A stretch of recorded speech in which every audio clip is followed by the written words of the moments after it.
Shalom Bapak Ibu Saudara-saudari yang terkasih. Damai sejahtera Tuhan senantiasa menyertai kehidupan kita sekalian. Sebelum kita mendengarkan kebenaran firman Tuhan, marilah kita menenangkan hati, kita berdoa. Allah Bapa yang mengasihi kami, puji syukur kami naikkan kepadamu atas perlindungan dan penyertaan-Mu di sepanjang minggu ini.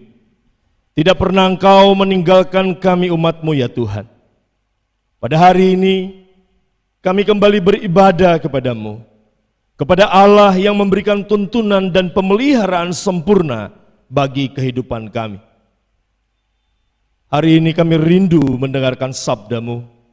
Berbicaralah kepada kami ya Tuhan, jamalah hati kami, biarlah kiranya kasih dan kuasa dari Roh Kudus-Mu yang memenuhi hati dan pikiran kami pada saat ini, sehingga kami dapat mengerti dan memahami apa yang menjadi isi hati Tuhan pada hari ini bagi setiap kami.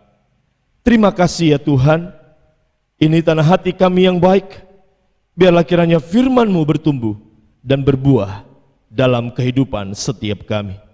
Di dalam nama Yesus Kristus, Tuhan dan Raja kami berdoa dan mengucap syukur.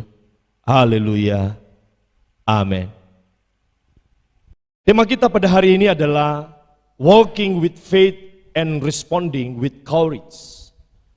Berjalan dengan iman dan menanggapi dengan keteguhan hati. Seperti yang sudah saya sampaikan beberapa waktu lalu, bahwa semua yang terjadi dalam kehidupan kita ini tidak semuanya atau tidak seluruhnya ada di dalam kendali atau kuasa kita. Misalnya kematian, sakit penyakit, bahkan termasuk juga wabah penyakit corona yang sedang terjadi hari-hari ini. Ada banyak hal yang terjadi memaksa kita harus mengubah diri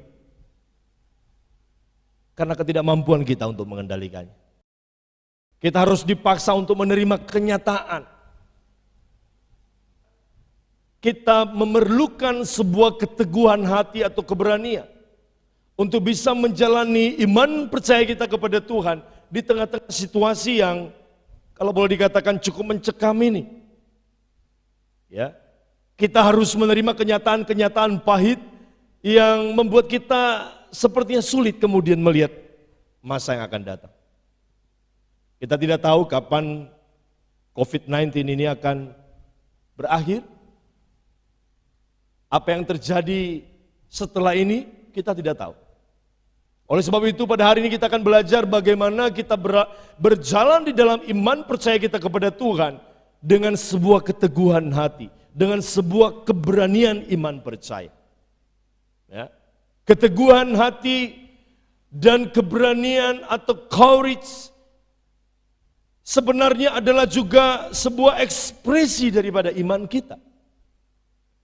Ketika kita memiliki keteguhan hati, saudara, maka itu adalah perwujudan daripada iman percaya kita kepada Tuhan.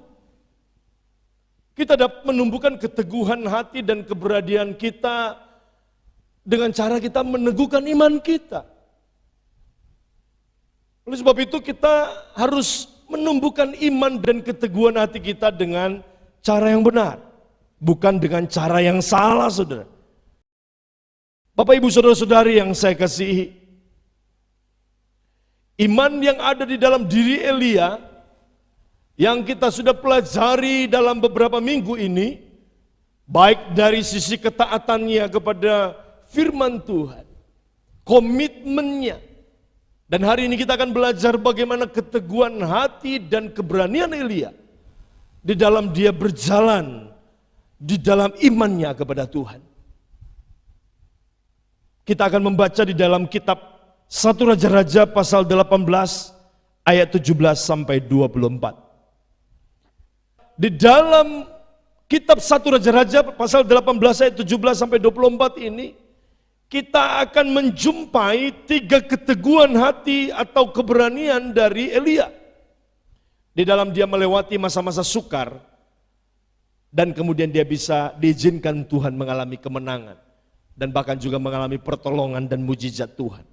Ada 3 keberanian daripada keteguhan hati atau keberanian Elia yang harus kita teladani sehingga kita dapat melewati masa-masa sukar dalam kehidupan ini. Sehingga kita dapat meraih kemenangan. Kita bisa mendapatkan pertolongan daripada bahkan mujizat Tuhan terjadi dalam hidup kita. Kita belajar ketiga keteguhan hati daripada iman daripada Elia ini pada hari ini, saudara. Nah, yang pertama, saudara, keteguhan atau keberanian untuk melihat akar masalah di masa lalu. Bapak Ibu Saudara yang saya kasih, banyak hal yang terjadi dalam kehidupan kita merupakan akibat dari tindakan kita di masa lalu. Betul ya? Keputusan-keputusan yang kita buat di masa lalu akan berbuah di masa kini. Perilaku kita di masa lalu sedikit banyak akan berdampak terhadap kehidupan kita di masa sekarang ini. Kebiasaan-kebiasaan kita di masa lalu, suka atau tidak suka, akan mempengaruhi keberadaan kita di masa sekarang ini. Bagaimana kita hidup hari ini, itu seutuhnya dipengaruhi oleh bagaimana kita hidup di masa lalu. Oleh sebab itu, saudara, berhenti menyalahkan orang lain ketika saudara melihat orang lain lebih maju daripada diri saudara. Berhenti. Berhenti melihat orang lain lebih sukses dari diri saudara.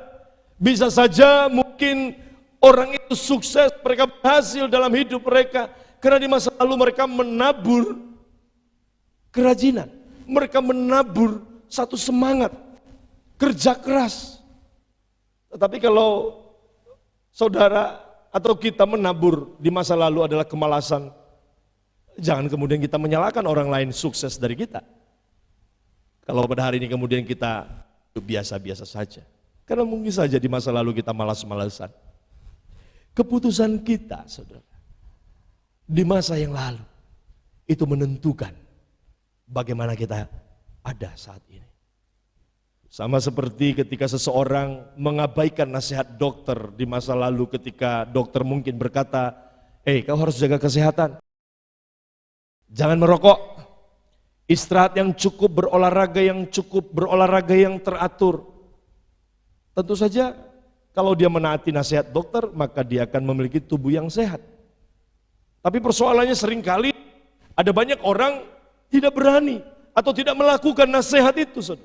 Kemudian terjadilah pada hari ini dia mulai sakit.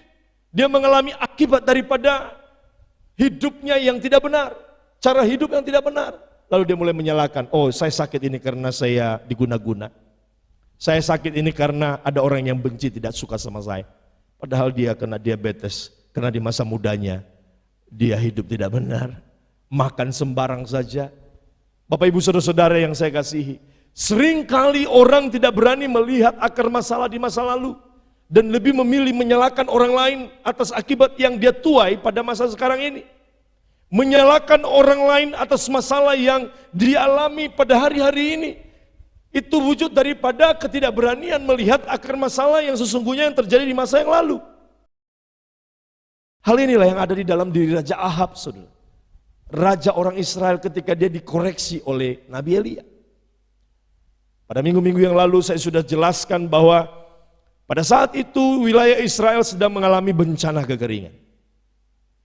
Sebagai akibat dari keputusan Raja Ahab, raja yang memerintah atas Israel, di mana dia mengambil keputusan memperistri Izabel, putri Raja Sidon, wilayah Libanon, orang dari Kanaan itu, saudara, menjadi istrinya. Padahal dia tahu Izabel, keluarganya menyembah Baal dan Asyera. Akibatnya, saudara, Izabel dibawa ke Israel. Dan tidak hanya berhenti sampai di situ, Ahab beserta bangsanya, bangsa Israel dibawa untuk menyembah berhala, menyembah Baal dan Asyera. Akibatnya, saudara, bangsa Israel jatuh di dalam penyembahan berhala. Dan penyembahan berhala inilah yang kemudian membuat Allah bereaksi atas Israel. Allah bertindak atas Israel. Allah menyuruh Elia untuk berdoa agar langit tertutup dan hujan tidak turun. Dan kita sudah tahu 3,5 tahun kemudian hujan tidak turun atas Israel. Elia di dalam imannya menaati perintah Tuhan. mengakibatkan hujan tidak turun. 3,5 tahun. Kemarau yang sangat panjang. Terjadi kesukaran yang begitu luar biasa atas Israel dan sekitarnya. Ya, kelaparan, saudara. Dan perhatikan saudara, menghadapi kesukaran ini saudara, Raja Ahab bukannya memilih bertobat, tetapi justru dia menyuruh orang, memerintahkan orang agar mencari dan menangkap Elia. Namun Tuhan tidak tinggal diam. Tuhan melindungi Elia dan memelihara nabinya ini, dimulai dari sungai Kerit sampai dibawa ke desa Sarfat, bertemu dengan janda seorang Sarfat, saudara, daerah Sidon. Dipelihara Tuhan dengan luar biasa, dicukupkan segala kebutuhannya, sehingga di masa-masa kekeringan yang dialami oleh bangsa Israel tersebut, Elia tidak mengalami kelaparan karena Allah memelihara Elia di dalam kuasa, kesetiaan, dan kreativitas yang luar biasa. Dan setelah 3,5 tahun berlalu, Allah menyuruh Elia untuk menemui Raja Ahab, saudara. Untuk itulah Elia kemudian memerlukan namanya keteguhan hati, keberanian tersendiri. Sebab kita ingat seperti apa yang saya sudah katakan tadi, Raja Ahab sedang mencari-cari Elia untuk ditangkap. Dengan sebuah tuduhan bahwa Elia lah yang menyebabkan kekeringan melanda Israel, Elia yang menyebabkannya. Namun tindakan Elia dalam menaati perintah Tuhan itu justru membawa Elia mengalami pertolongan Tuhan. Ketaatan Elia atas perintah Tuhan ini adalah ungkapan imannya kepada Tuhan. Iman yang diwujudkan dalam keberanian, keteguhan hati. Ya. Untuk berani melihat akar masalah di masa lalu. Mari kita akan baca saudara. 1 Raja-Raja pasal 18 ayat 17 sampai ayat yang ke-19. Di ayat yang ke-17 firman Tuhan berkata, segera sesudah Ahab melihat Elia, ia berkata kepadanya, engkaukah itu yang mencelakakan Israel? Perhatikan baik saudara, apa yang ditulis di dalam catatan yang baru saja kita baca ini. Raja Ahab bukannya berkata, oh Elia, akulah yang menyebabkan malapetaka atas Israel. Bukan, Elia tidak mendengar perkataan itu dari mulut Raja Ahab. Raja Ahab tidak berkata, oh Elia, berdoalah bagi kami, mohonkan pengampunan dari Tuhan, karena keputusan dan tindakanku dalam membawa bangsa Israel menyembah berhala, itulah yang menyebabkan kemudian hujan tidak turun atas Israel. Elia tidak mendengar itu dari mulut Raja Ahab. Raja Ahab tidak melakukan itu. Justru yang dilakukan oleh Raja Ahab adalah menyalahkan orang lain. Dia menyalahkan Elia. Dia berkata kepada Elia, engkaukah itu yang mencelakakan Israel? Suami suka menyalahkan istrinya atas kenakalan anak-anak dengan berkata, kamu tidak bisa mendidik anak-anak sehingga mereka menjadi nakal seperti ini. Padahal si suami tidak berani melihat bahwa dirinya sebagai kepala keluarga atau sebagai kepala rumah tangga, sebagai suami, seharusnya apa? Bertanggung jawab. Atau mungkin istri menyalahkan suaminya dengan berkata, kamu sih nggak pintar cari uang, sehingga kita hidup pas-pasan, kita nggak punya tabungan. Padahal sebenarnya istrinya tidak mau mengakui bahwa dia punya andil juga di dalam persoalan ekonomi mereka, karena sikap hidup yang boros. Saling menyalahkan, saling menyalahkan. Inilah orang yang tidak berani melihat akar masalah di masa lalu, dia akan saling menyalahkan. Tetapi apa yang dilakukan oleh Elia? Dia meluruskan pandangan Raja Ahab dengan berkata seperti di dalam ayat yang ke-18 sampai ayat ke-19 demikian.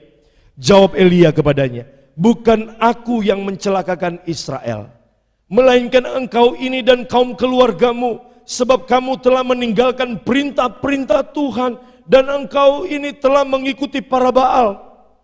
Sebab itu, suruhlah mengumpulkan seluruh Israel ke Gunung Karmel. Juga nabi-nabi Baal yang 450 orang itu dan nabi-nabi Asyera yang 400 itu yang mendapat makan dari meja istana Isabel. Inilah keberanian iman. Keberanian untuk melihat akar masalah yang sesungguhnya. Elia berkata dengan tegas kepada Ahab, kamu harus melihat apa yang telah engkau putuskan di masa lalu. Yaitu engkau mengikuti perilaku istrimu yang bernama Isabel itu. Dan membawa seluruh bangsa Israel ke dalam penyembahan berhala. Iman yang dengan penuh keteguhan, penuh keberanian untuk melihat akar masalah di dalam kehidupan, inilah yang perlu kita teladani. Kita juga harus berani melihat akar masalah di dalam kehidupan kita, bukan melemparkan masalah kepada orang lain. Kalau kita tidak berani menggali akar masalah dalam kehidupan kita di masa yang lalu, maka masalah tidak akan pernah terselesaikan dalam hidup kita. Masalah akan terus datang. Kita akan terus jatuh di dalam masalah yang sama. Bapak, Ibu, Saudara-saudari yang saya kasih. Oleh sebab itu, yang pertama, wujud dari iman adalah keberanian untuk melihat akar masalah di masa lalu. Jangan seperti Ahab yang justru mencari pembenaran dengan menyalahkan orang lain. Hal yang kedua, saudara, wujud dari iman adalah keberanian untuk melihat realitas di masa sekarang. Sama seperti orang yang tidak berani melihat masa lalu, demikian juga tidak sedikit orang yang juga tidak berani melihat apa yang terjadi atau kenyataan di masa sekarang. Kalau orang tidak berani melihat akar masalah di masa lalu, maka dia akan menyalahkan orang lain, mencari kambing hitam. Maka orang yang tidak berani melihat realitas masa sekarang ini, mereka hidup dalam namanya penyangkalan. Menyangkal, tidak menerima kenyataan. Itu sebabnya ada orang-orang yang tidak mau pergi memeriksa kesehatannya di dokter, di rumah sakit. Walau dia tahu sebenarnya kesehatannya sedang terganggu, ada masalah di tubuh jasmaninya. Tetapi dia tidak mau. Saya pernah bertemu dengan orang begitu, saudara. Tidak mau diperiksa ke dokter. Kenapa, saudara? Tidak mau. Alasannya, nanti penyakit saya ketahuan. Lucu ya? Dia nggak mau penyakitnya ketahuan. Kenapa? Dia nggak mau penyakitnya ketahuan. Karena dia takut menghadapi kenyataan, saudara. Lebih baik saya sakit asal tidak diberitahu bahwa saya sakit apa. Itu namanya menyangkal kenyataan. Gak apa-apalah saya sakit, mati pun gak apa-apa. Yang penting saya gak tahu penyakit saya apa. Kan kacau seperti itu, saudara.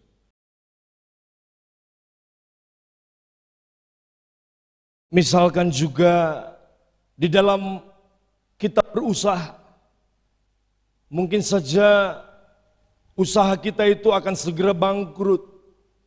Namun kita tidak mau melihat pembukuan kita. Kita tidak mau melihat bagaimana cara kita mengelola keuangan. Kenapa, saudara? Kita takut melihat kenyataan. Dalam rumah tangga juga sering terjadi begitu. Rumah tangga sudah mau diambang keruntuhan, perceraian. Namun orang tetap berkata, oh tidak apa-apa. Keluarga saya baik-baik saja. Inilah yang disebut dengan menyangkal kenyataan. Bapak, Ibu, Saudara yang saya kasihi, ada peribahasa Nias berkata, hele mana asal beuy aila. Walaupun tidak makan, yang penting jangan malu. Jangan sampai orang tahu kalau saya sedang kekurangan. Ironis memang, saudara. Ketika orang tidak menerima kenyataan hidupnya, maka dia akan mulai menyangkal kenyataan itu. Bapak, Ibu, Saudara-saudari yang saya kasihi, inilah yang terjadi pada bangsa Israel. Kepada Raja Ahab, Elia berkata, kumpulkan seluruh bangsa Israel dan para nabi, baik Nabi Baal maupun nabi-nabinya Asyera. Datang kalian ke Gunung Karmel. Raja Ahab menuruti apa yang dikatakan oleh Elia. Dan kita bisa melihat di dalam ayat yang ke-20, ya, Dan ke-21 di sana dikatakan Ahab mengirim orang ke seluruh Israel dan mengumpulkan nabi-nabi itu ke Gunung Karmel. Dan di ayat 21 dikatakan, lalu Elia mendekati seluruh rakyat itu dan berkata, berapa lama lagi kamu berlaku timpang dan bercabang hati? Kalau Tuhan itu Allah, ikutilah dia. Dan kalau Baal, ikutilah dia. Tetapi rakyat itu tidak menjawabnya sepatah kata pun. Perhatikan saudara, kepada bangsa Israel, Elia mengungkapkan sebuah kenyataan yang seharusnya mereka hadapi. Yaitu bahwa mereka atau bangsa Israel telah berlaku timpang dan bercabang hati. Di satu sisi menyebut diri sebagai umat Tuhan, namun di sisi yang lain menyembah berhala. Menyebut diri sebagai Israel namun hidup seperti orang Sidon. Menyembah berhala. Kalau kita melihat apa yang menjadi reaksi bangsa Israel terhadap pernyataan terang-terangan dari Elia ini, apa saudara? Mereka diam. Mereka tidak membantah, namun juga tidak mengiyakan. Mereka tidak membenarkan kata-kata Elia dan berkata, ya betul Elia, kami memang telah menyembah berhala. Tidak saudara. Tetapi juga mereka tidak membantah dengan menjawab, oh bukan Elia, bukan, kami tidak menyembah Baal. Tidak mengiyakan.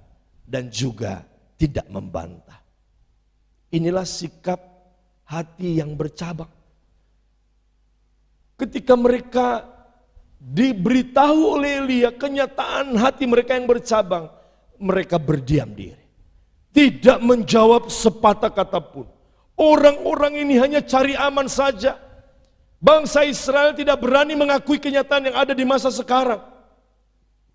Inilah sesungguhnya orang-orang yang hidup di dalam penyangkalan. Menyangkali realitas dari kehidupan yang sesungguhnya. Inilah yang disebut dengan orang-orang yang sering menyebut dirinya sebagai anak-anak Tuhan. Tetapi di waktu yang bersamaan mereka hidup seperti anak-anak dunia. Menyebut diri sebagai orang mengikut Kristus, pengikut Yesus. Namun hidup berlawanan dengan firman Kristus, dengan perintah Yesus. Menyebut diri sebagai orang Kristen namun hidup seperti orang-orang yang tidak mengenal Yesus. Orang-orang yang tidak jelas warnanya. Orang-orang yang hidup dalam iman yang kompromistis. Bapak ibu saudara yang terkasih. Wujud dari iman yang kedua ini nampak di dalam keberanian kita untuk melihat realitas yang sesungguhnya di masa sekarang. Karena hanya dengan menerima realitas hari ini saudara, barulah kita dapat mengalami namanya pembenahan diri. Ya, kita hanya bisa memperbarui bagaimana cara kita hidup kalau kita berani menerima kenyataan yang kita hadapi pada hari. Sekarang saudara, yang ketiga. Wujud dari iman adalah keberanian untuk melihat kepastian di masa depan. Kepastian, bukan kemungkinan. Jadi hal yang ketiga ini saudara, wujud dari iman itu adalah keberanian untuk melihat kepastian di masa yang akan datang. Pasti, bukan dugaan, bukan siapa tahu, bukan semoga kiranya. Pasti. Kita membutuhkan keteguhan hati, keberanian untuk melihat masa depan. Dengan sebuah sikap pasti. Nah, Bapak Ibu Saudara yang saya kasih, inilah yang membedakan spekulasi dan iman. Memang secara sepintas iman dan berspekulasi itu atau spekulasi itu sepertinya sama. Mirip. Sama-sama bertindak di masa sekarang dengan harapan tentang masa depan. Bertindak mengambil keputusan sekarang ini juga untuk sebuah harapan di masa depan. Tetapi perbedaan yang mendasarnya saudara adalah kalau spekulasi itu bersifat tidak pasti dan berdasarkan praduga. Sementara iman dia bersifat pasti dan berdasarkan kepada sifat Tuhan dan firman-Nya. Saya ulangi saudara, spekulasi bersifat tidak pasti dan dasarnya itu praduga. Sementara iman bersifat pasti karena dia didasarkan kepada sifat Tuhan dan firman-Nya. Orang-orang yang berspekulasi bertindak seperti orang-orang yang sedang bermain judi. Mereka melakukan sesuatu, mereka berjudi dengan harapan besar. Mereka berharap segera kaya, mereka berharap segera menang, dapat uang banyak. Mereka menduga bahwa kalau mereka berjudi maka mereka akan segera memiliki nasib yang baik. Orang yang berspekulasi itu seperti orang yang sedang melanggar lampu lalu lintas. Dengan praduga semoga kiranya tidak ada polisi yang berjaga di sana dan melihat pelanggaran yang sedang dia lakukan. Itulah spekulasi.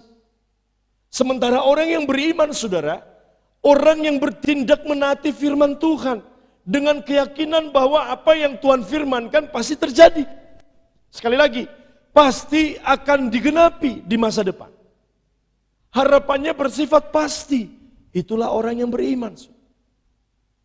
Orang yang beriman itu, saudara, adalah orang-orang yang mengenal sifat-sifat Tuhan.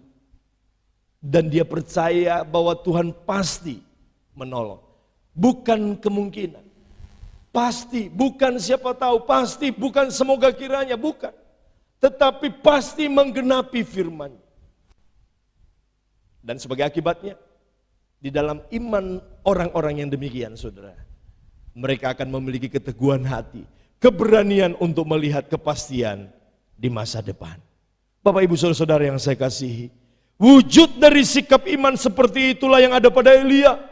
Seperti yang diutarakan di dalam 1 Raja-Raja pasal 18 ayat 22 sampai 24. Ya, Elia menyuruh rakyat Israel untuk menyediakan 2 ekor lembu jantan. Seekor untuk para nabi Baal dan seekor untuk dirinya sebagai nabinya Allah. Masing-masing akan mengolah lembu tersebut, ya, menaruh di atas mezbah korban, dan mereka akan berdoa. Nabi-nabi Baal dan Asyera akan berdoa kepada Baal, kepada dewa mereka, kepada berhala, kepada Allah mereka. Dan Elia akan berdoa kepada Allahnya Abraham, Ishak dan Yakub. Dan para nabi Baal yang menyembah Baal harus berdoa agar Baal menjawab doa mereka dengan mengirim api dan membakar korban yang mereka persembahkan. Dan juga Elia, dia akan melakukan hal yang sama. Dia akan berdoa kepada Allahnya Abraham, Ishak dan Yakub dan memohon supaya turun api dan membakar korbannya. Tentu ini sebuah tindakan iman yang luar biasa, saudara. Sebab dengan berbuat demikian, Elia mempertaruhkan seluruh kehidupannya, betul saudara? Kenapa saudara? Coba, kalau seandainya sesudah baik para nabi-nabi Baal dan Asyera maupun Elia melakukan ritual itu, saudara, dan ternyata baik nabi Baal tidak mendapat jawabannya, demikian juga Elia tidak mendapat jawaban, api itu. Atau dengan kata lain, Baal dan Allah sama saja, maka dapat diperkirakan para nabi Baal dan Asyera, nabi-nabi ini akan aman. Karena Raja Ahab memperistri Izebel. Tidak akan diapa-apakan. Tetapi bagaimana dengan Elia? Tentu saja minimal dia akan ditangkap dan dihukum oleh Raja Ahab. Ya, karena memang sejak 3,5 tahun yang lalu dia sudah dicari-cari untuk ditangkap. Minimal itu sudah. Maksimalnya mungkin dia akan diamuk masa oleh bangsa Israel. Tentu Elia mengetahui resiko itu, saudara. Sebab Elia sendiri yang di dalam ayat 24 berkata kepada bangsa Israel demikian. Maka Allah yang menjawab dengan api, dialah Allah. Dan tantangan yang dijawab oleh seluruh rakyat dengan menyahut apa saudara, tantangan dari Elia ini apa? Mereka sahut apa? Baiklah demikian. Nah, mengapa Elia berani berbuat demikian, saudara? Karena Elia tahu dengan pasti apa yang akan terjadi di masa depan, yaitu bahwa Allah pasti akan menggenapi janjinya. Elia tahu bahwa Allah akan menggenapi janjinya. Ia mengenal Allahnya adalah Allah yang penuh dengan kuasa, yang penuh dengan kasih, kesetiaan dan hikmatnya tak tertandingi. Dan Elia sudah mengalami kebaikan dan kemurahan Allah selama 3,5 tahun. Pemeliharaan Allah atas kehidupan Elia nyata. Elia tahu pasti. Kalau kita baca di dalam ayat-ayat berikutnya, saudara, apa yang terjadi? Baal tidak mampu menjawab doa para nabi-nabinya. Walaupun nabi-nabi Baal dan Asyera sudah berdoa seharian penuh dengan segala daya, Baal tetap membisu. Karena memang dia adalah ilah yang palsu dan berhala yang mati. Namun Allah, sedangkan Allah yang disembah oleh Abraham, Ishak dan Yakub, Allah yang disembah oleh Elia, Allah yang menyapa kita di dalam Tuhan Yesus Kristus, menjawab dengan api, saudara. Luar biasa, saudara.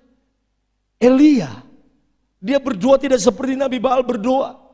Elia berdoa ya singkat-singkat saja, saudara. Kalau kita baca di dalam pasal 18 ayat 36 dan 37, saya akan baca ayat yang ke-36 dan 37. Kemudian pada waktu mempersembahkan korban petang, tampillah Nabi Elia dan berkata, "Ya Tuhan Allah Abraham, Ishak dan Israel, pada hari ini biarlah diketahui orang bahwa Engkaulah Allah di tengah-tengah Israel, dan bahwa aku ini hamba-Mu, dan bahwa atas firman-Mu aku melakukan segala perkara ini." Ayat 37. "Jawablah aku ya Tuhan, jawablah aku, supaya bangsa ini mengetahui bahwa Engkaulah Allah, ya Tuhan, dan Engkaulah yang membuat hati mereka tobat kembali." Dan seketika itu juga, saudara perhatikan baik, seketika itu juga api turun dari sorga dan membakar korban yang dipersembahkan oleh Elia. Hari itu juga seluruh rakyat Israel, bangsa Israel meninggalkan Baal dan kembali kepada Allah. Hari itu juga terjadi kebangkitan rohani yang sangat besar, yang melawat seluruh bangsa Israel. Luar biasa, saudara. Tuhan kita setia. Allah yang kita kenal di dalam Yesus Kristus adalah Allah yang setia. Dia menepati firman-Nya. Segala firman yang telah dijanjikannya, Dia sanggup menepatinya di dalam kehidupan kita. Iman yang diwujudkan di dalam keteguhan hati, di dalam keberanian yang kita teladani dari kehidupan Elia. Yang pertama tadi apa, saudara? Keberanian untuk melihat akar masa di masa lalu. Yang kedua, keberanian untuk melihat realitas di masa sekarang. Dan yang ketiga, keberanian untuk melihat kepastian di masa depan.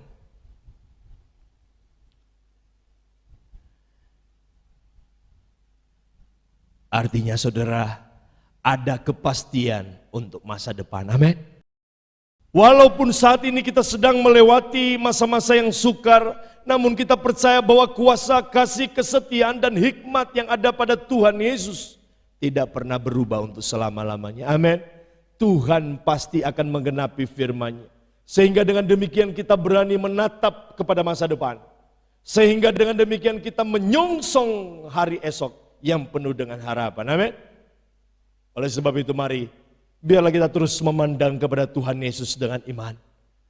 Dia yang penuh dengan kuasa, yang penuh dengan kasih, yang penuh dengan kesetiaan, dan yang hikmatnya tak terbatas itu akan menuntun kehidupan kita. Kita akan berjalan di dalam iman dan menanggapi firman-Nya dengan penuh keteguhan hati, dengan penuh keberanian. Dan biarlah kiranya Tuhan Yesus yang akan terus menuntun kehidupan kita sehari demi sehari. Amin, saudara. Tuhan Yesus memberkati. Mari kita berdoa. Allah Bapa yang mengasihi kami bersyukur pada hari ini kembali kami diteguhkan oleh firman-Mu ya Tuhan. Kami mau menaruh harapan kami kepada Engkau. Seperti yang Elia lakukan. Di dalam keteguhan hatinya, keberaniannya mengikut Engkau ya Tuhan. Menaati Engkau di dalam komitmennya menuruti segala perintah-Mu. Dia menunjukkan keteguhan hati, baik ketika dia melihat dengan penuh keberanian kepada masa lalu, kepada masalah-masalah yang terjadi masa lalu dan dia selesaikan. Kami juga mau belajar Tuhan, meneladani hal ini. Kami mau bereskan segala dosa-dosa dan pelanggaran kami di masa lalu. Kami mau biarlah semua itu diputuskan di dalam nama Yesus. Kami mau selesaikan sampai ke akar-akarnya ya Tuhan. Dan bahkan kami juga ingin memiliki keteguhan hati menerima kenyataan hidup yang terjadi hari-hari ini. Kami tidak mau menjadi orang-orang yang naif, orang-orang yang munafik, orang-orang yang menyangkal kenyataan yang terjadi. Tapi ajar kami Tuhan untuk menerima setiap kenyataan hidup ini. Karena kami tahu di balik setiap kenyataan hidup ini ada tangan Tuhan yang perkasa menolong. Dan kami juga ingin memiliki keteguhan hati untuk menatap kepada masa depan. Meyakini bahwa Engkau sanggup menolong kami. Meyakini bahwa Engkau sanggup menepati setiap janji-janji-Mu ya Tuhan. Engkau mampu menepati setiap janji-janji-Mu dalam kehidupan kami. Terima kasih Tuhan. Firman-Mu meneguhkan kami pada hari ini. Kami percaya bahwa oleh kasih dan karunia-Mu lah kami ada sebagaimana ada pada hari ini. Bukan karena kuat dan gagah kami. Semua karena anugerah-Mu ya Tuhan. Oleh sebab itu kami mau terus hidup di dalam ketaatan. Di dalam komitmen kepada Engkau. Dan pada hari ini kami belajar di dalam keteguhan hati mengikut Engkau. Terima kasih Bapa. Terima kasih untuk firman-Mu. Hamba berhenti berkata-kata menyampaikan isi hati-Mu. Hamba percaya Roh Kudus-Mu yang penuh dengan kuasa akan terus merema di dalam kehidupan setiap kami yang mendengarkan firman. Di dalam nama Yesus kami mengucap syukur. Amin.